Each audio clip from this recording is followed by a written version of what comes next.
অসমীয়াৰ হিয়াৰ আমঠু জুবিন গাৰ্গ নোহোৱা হোৱা আজি ৩৫টা দিনত ভৰি দিলে আৰু এই সময়ছোৱাত বিভিন্নজনে বিভিন্ন কাৰ্যসূচীৰে জুবিনদাৰ প্ৰতি শ্ৰদ্ধাঞ্জলি জ্ঞাপন কৰিছে। শিৱসাগৰৰ দিকচু মাউত গাঁৱৰ বিউটি গগৈ নামৰ জুবিন অনুৰাগী শিপিনীগৰাকীয়ে জুবিনদাৰ প্ৰতি কিছু ব্যতিক্ৰম ধৰণে শ্ৰদ্ধা নিবেদন কৰিছে, তেখেতৰ গীত সংৰক্ষণ কৰিব বিচাৰিছে। মই দেখুৱাইছোঁ এই বিউটি গগৈয়ে নিজৰ তাঁতশালৰ চানেকিত জুবিন গাৰ্গৰ দুটি গীত তুলি ধৰি তাৰ পিছত এনেধৰণে গামোচাত জিলিকাই তুলিছে, গামোচাত জুবিন গাৰ্গৰ গীত বৈ উলিয়াইছে। সেই গীত দুটি হ'ল মায়াবিনীৰ আৰু বাটৰে শেষতে। মই এইগৰাকী বিউটি গগৈ মই বৰ্তমান ভাষ্য ল'ম, অকণমান এইফালে আহিব বাইদেউ। মই তাৰ প্ৰাক্ষণত মই পুনৰ ভাষ্য লোৱাৰ প্ৰাক্ষণত এয়া দেখুৱাইছোঁ যে জুবিন গাৰ্গৰ যিটো বৰ্তমান প্ৰাৰ্থনালৈ আচলতে ৰূপান্তৰিত হৈছে এই মায়াবিনী ৰাতিৰ বুকুত গীতটো এনেধৰণে গামোচাত বৈ উলিয়াইছে বিউটি গগৈয়ে, তেওঁৰ প্ৰতি শ্ৰদ্ধা নিবেদিছে। আৰু আনটি গীত এয়া মই দেখুৱাইছোঁ, ওপৰত জয় জুবিনদা লিখিছে, তাৰপিছতে বাটৰে শেষতে বাট চাওঁ তোমালে। এই গীতটো সম্পূৰ্ণ এই ফুলাম গামোচাত তুলি ধৰিছে, জিলিকাই তুলিছে বিউটি গগৈ। সেই বিউটি গগৈ মই বৰ্তমান ভাষ্য ল'ম। বাইদেউ কি কয়? নমস্কাৰ।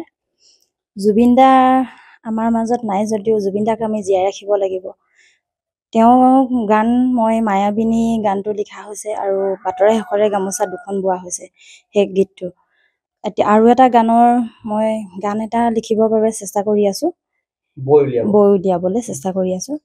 এতিয়া জুবিনদাৰ গান ময়ো শুনো, মোৰ ল'ৰা দুটাইও শুনে, শুনি সেই তেনেকৈ মই ভাবিলোঁ জুবিনদাকটো কেনেকৈ জীয়াই ৰাখিম ন। জুবিনদাক ফুলৰ চানেকি হিচাপে লৈ মোৰ তাঁতৰ শালত তেওঁ গান হিচাপে মই জীয়াই ৰাখিব বিচাৰিছোঁ। ইয়াত কিমান সময় লাগিলে? এই বাটৰে শেষৰে গামোচাখন মই প্ৰথম দিনা বওঁতে একেদিনা একে ৰাতিৰ ভিতৰতে বৈ উলিয়াইছোঁ। মায়াবিনীখন 3 দিন সময় লাগিলে। ইয়াত এনে কি ব্যৱহাৰ কৰিছে? ইয়াত পকোৱা সূতাৰ বোৱা হৈছে, পকোৱা সূতাত ৰঙা আঁচু দি পিনি ৰঙা আঁচুৱে বুটা বচা হৈছে। জুবিনদাৰ চিনেমা ৰৈ ৰৈ বিনালে, সেই চিনেমাখন চাবলৈ আমি বহুত আগ্ৰহে ৰৈ আছোঁ। তেওঁতো শেষ চিনেমা ন এখন। কালি এটি ট্ৰেইলাৰ মুক্তি দিয়া হৈছিলে, সেই ট্ৰেইলাৰ দেখি পিনি বহুত বেয়া লাগিছে। তেওঁৰ জীৱনৰ লগত যে একেবাৰে মিলি গ'ল, তাকে চাই বহুত বেয়া লাগিছে। হয়, মই তেখেতৰ কাষত আছে। আপুনি কি হয়? বিউটি গগৈ নবৈ কৈছে। কি ক'ব? এয়া তাই আজি বহুদিনৰ পৰাই তাঁতৰ লগতে জড়িত। এতিয়া জুবিনৰ শ্ৰদ্ধাঞ্জলি জনাবৰ বাবে তাই ভাবিলে জুবিনৰ গান গামোচাত বৈ উলিয়াওঁ। আমি সেইটোকে বহুত হেৰি পাইছোঁ আৰু ভাল পাইছোঁ। হয়, জুবিন দাক আচলতে যেনেকৈ পাৰে তেওঁৰ আদৰ্শ জীয়াই ৰাখিব বিচাৰিছে, তেওঁৰ সৃষ্টিক সংৰক্ষণ কৰি ৰাখিব বিচাৰিছে, সৃষ্টিসমূহ লৈ যাব বিচাৰিছে আগবঢ়াই। আৰু এয়া মই পুনৰ দেখুৱাইছোঁ, তেওঁৰ বিউটি গগৈয়ে মায়াবিনীৰ ৰাতিৰ বুকুত সেই গীতটো গামোচাত বৈ উলিয়াইছে।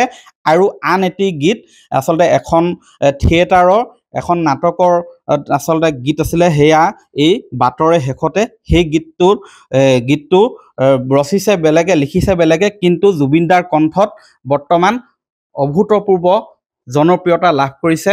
জুবিনদাৰ সেই গীতো ইয়াত তুলি ধৰিছে। আৰু এই তাঁতশালতে আন এটি গীত বৰ্তমানেও তেওঁ লিখিবলৈ প্ৰস্তুতি চলাই আছে।